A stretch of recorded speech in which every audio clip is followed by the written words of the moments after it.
Xin chào mọi người, mình là Linh谊. Dạo gần đây mình được mọi người đặt rất là nhiều câu hỏi là làm sao để mùa đông này có một lớp make up vừa đẹp vừa tự nhiên mà lại bền. Thì mình cũng muốn chia sẻ cho mọi người bí kíp của mọi người chính là kem nền BB nhau thay kiều. Kem này thì mọi người có thể sử dụng được cho tất cả các loại da dầu, da thường, da khô và kể cả là da nhạy cảm, mọi người có thể yên tâm sử dụng sản phẩm này. Nó là một lớp make up rất là mỏng, làm cho mọi da của mọi người rất là tự nhiên và điều đặc biệt là nó khá là bền nền. Mọi người có thể để lớp make up này khoảng từ 3 đến 6 tiếng mà nó sẽ vẫn rất là bền, nó không làm cho da của mọi người bị xỉn đi. Và người đồng hành cùng mình là bạn Linh. Ngày hôm nay thì mình sẽ make up phong cách Hàn trẻ trung. Và đầu tiên chúng ta sẽ cần đấy là sữa dưỡng cấp ẩm.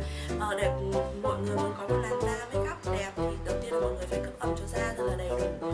Còn sau đó là mình mới có một lớp make up đẹp được. Ok, đầu tiên mình sẽ sử dụng nước hoa hồng Hotline này để xe nhỏ lỗ chân lông và cân bằng bề mặt da.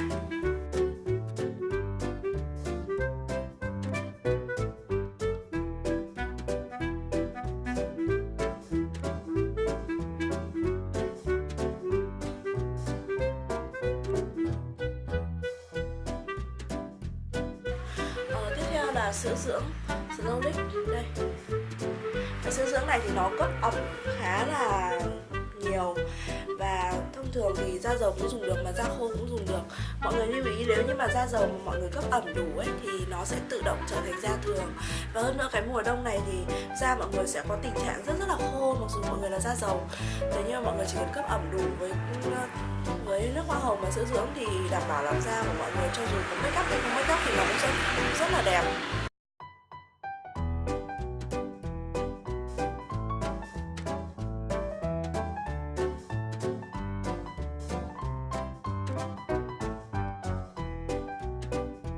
Mình sẽ sử dụng BB nhau thay kiều. BB này thì nó có chỉ số chống nắng PA là 3 cộng. Mọi người vươn ra mu bàn tay như này.